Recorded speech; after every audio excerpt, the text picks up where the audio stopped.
नमस्कार, जय हिंद। मैं मोहन पाठक और आज बात करेंगे राज्यसभा में किस प्रकार से एक राज्यसभा सांसद की सीट से 500 की गड्डी मिलती है। लगभग 50,000 रुपये की बात की जा रही है। और क्या सांसद की सीट से ये पैसा निकलना उनकी सदस्यता के लिए खतरा हो सकता है, या कुछ भी कार्रवाई के लिए ये कानूनन या संसदीय प्रक्रिया संसदीय कानूनों के तहत गलत है। तो क्या इस पर प्रावधान है, उन सारी चीज़ों को हम जानने की कोशिश करेंगे। आपको बता दें कि 6 दिसंबर लगातार इसी सुर्खियों से भरा रहा। किसानों ने दिल्ली कूच किया तो पुलिस ने वहां पे आंसू गैस के गोले छोड़े थे। ऑस्ट्रेलिया के खिलाफ दूसरे टेस्ट की पहली पारी में टीम इंडिया 180 रन पर ऑल आउट हो गई थी। ये भी बहुत बड़ी खबर निकल के आई थी। और अभिषेक बच्चन और ऐश्वर्या राय एक साथ एक पार्टी में दिखे, क्योंकि आपको पता होना चाहिए कि ऐश्वर्या राय और अभिषेक बच्चन दोनों के बीच में तलाक की खबरें लगातार निकल के आ रही थी कि दोनों एक दूसरे से तलाक लेने वाले हैं। लेकिन सबसे बड़ी खबर थी राज्यसभा की। राज्यसभा में 6 दिसंबर को सभापति जगदीप धनखड़ ने सीट नंबर 222 से नोटों की गड्डी मिलने का ऐलान किया। सभापति जगदीप धनखड़ ने कहा कि कल सदन की कार्यवाही स्थगित होने के बाद सुरक्षा अधिकारियों ने ये जानकारी दी कि सीट नंबर 222 से कैश मिला है। इस मामले में नियमों के मुताबिक जांच होनी चाहिए और यह हो भी रही है। राज्यसभा में सीट नंबर 222 किसकी है, तो ये भी आपको जानना चाहिए। ये कांग्रेस के सांसद अभिषेक सिंघवी को दी गई है। सिंघवी तेलंगाना राज्य से सांसद हैं। नोट मिलने के आरोप पर अभिषेक सिंघवी ने सफाई देते हुए कहा कि नोटों की गड्डी उनकी नहीं है। वहीं सिंघवी ने यह भी कहा कि मैं इसके बारे में सुनकर ही हैरान हूं, मैंने ऐसा पहली बार सुना है। मैं सदन में 12:57 पर पहुंचा था। 1 बजे सदन की कार्यवाही शुरू हुई। 1 बजे से 1:30 बजे तक मैंने अयोध्या प्रसाद के साथ कैंटीन में बैठकर लंच किया। इसके बाद मैं संसद से चला गया। इसलिए सदन में मेरा कुल ठहराव 3 मिनट का था और कैंटीन में मेरा ठहराव 30 मिनट का था। कांग्रेस सांसद मल्लिकार्जुन खड़गे ने भी इसके प्रति विरोध जताते हुए कहा कि जांच से पहले सभापति धनखड़ को किसी सांसद का नाम नहीं लेना चाहिए। यह संसद की गरिमा के खिलाफ है।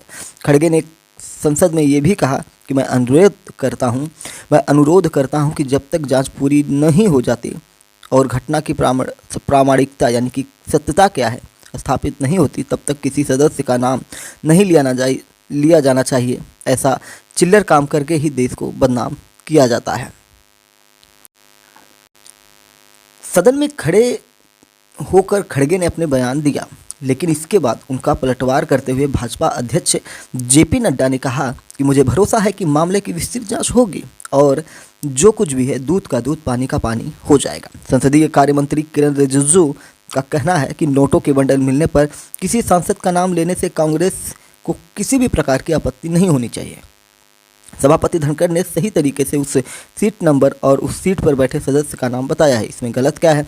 वहीं भाजपा प्रवक्ताओं ने भी लगातार अपनी बातें रखनी शुरू की, जिनमें सांसद सुधांशु त्रिवेदी ने कहा कि कांग्रेस नेताओं के पास इतना पैसा है कि वे संसद में बेंच पर बचे हुए पैसे का हिसाब लेने की भी जहमत नहीं उठाते। कांग्रेस जो हर चीज़ पर सवाल उठाती है, आज संसद से बरामद मामले का हिसाब देने से इनकार कर रही है। लोकसभा के पूर्व महासचिव पीडीटी आचार्य के मुताबिक नोटों की गड्डी का मामला भारत की जांच एजेंसियों को सौंपा जा सकता है। यह केस अज्ञात के नाम पर दर्ज किया जाएगा और इसकी जांच income tax department, Delhi police या इंटेलिजेंस ब्यूरो (IB) के द्वारा हो सकती है।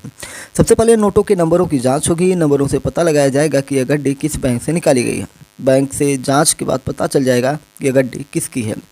पीडीटी आचार्य के मुताबिक संसद में कैश लेकर जाने का कोई नियम नहीं है, लेकिन संसद में एंट्री के कुछ प्रोटोकॉल होते हैं जिनका पालन करना सभी के लिए जरूरी होता है।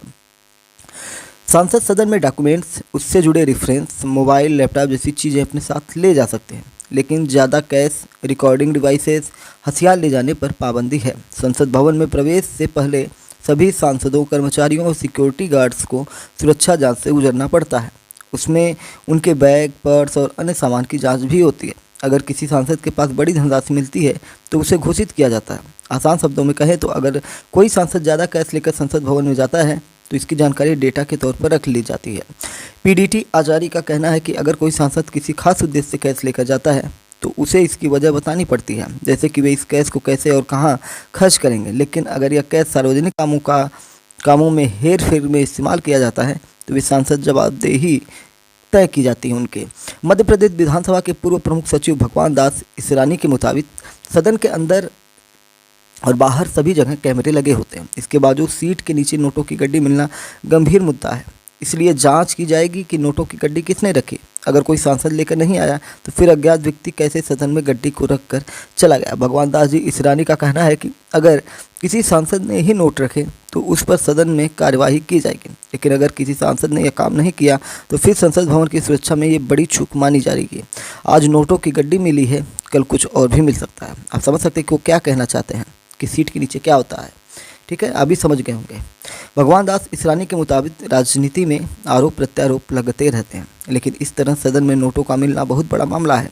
मुमकिन है कि राजनीतिक छवि खराब करने की साजिश भी हो सकती है, या किसी व्यक्ति से गलती से नोटों की गड्डी गिर गई, लेकिन इस मामले में साफ तौर पर राय नहीं दी जा सकती। जांच के बाद ही साफ होगा कि कोई आरोपी है या नहीं। कांग्रेस ने नोट के बंडल और अडानी मुद्दे से ध्यान भटकाने की साजिश बताई है।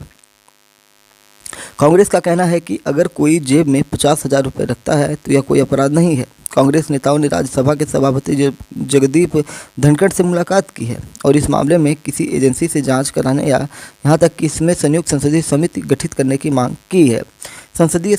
संयुक्त संसदीय समिति को आईपीसी कह सकते हैं एक तरह से। ठीक है, जो भी है, क्या आईपीसी है जेपीसी। ठीक है, केंद्रीय मंत्री पीयूष गोयल ने विपक्ष पर फर्जी बयानों के जरिए संसद को बाधित करने का आरोप लगाया है। उन्होंने कहा कि कभी कांग्रेस गौतम अडानी के खिलाफ रिश्वतखोरी के आरोपों की जांच के लिए तो कभी नोटों की गड्डी मिलने पर जेपीसी, ठीक है जेपीसी होगा, संयुक्त संसदीय समिति जेपीसी कहा जाएगा इसको, ठीक है, की मांग करने लगती है। कांग्रेस विदेशी रिपोर्ट के आधार पर चीज़ें पेश करती है और सदन की चर्चा को ठप कर देती है। आपको बता दें कि क्या ये पहली बार पैसा मिला है, तो ऐसा नहीं, पहले भी पैसा मिला है। आपको बता दें कि संसद में सीट के नीचे नोटों की गड्डी मिलने का यह मामला जो है पहले भी हो चुका है, लेकिन इससे पहले संसद में नोटों की गड्डियां लहराई जा चुकी हैं। ठीक है, रखी नहीं गई हैं, लहराई गई हैं, दिखाई गई हैं। 2008 में मनमोहन सिंह की सरकार में को परमाणु समझौते के मुद्दे पर सदन में विश्वास मत हासिल करना था। इस दौरान भाजपा के 3 सांसद अशोक करगल, फग्गन सिंह कुलस्ते और महावीर भगोरा नोटों की गड्डी निकालकर हवा में लहराने लगे थे।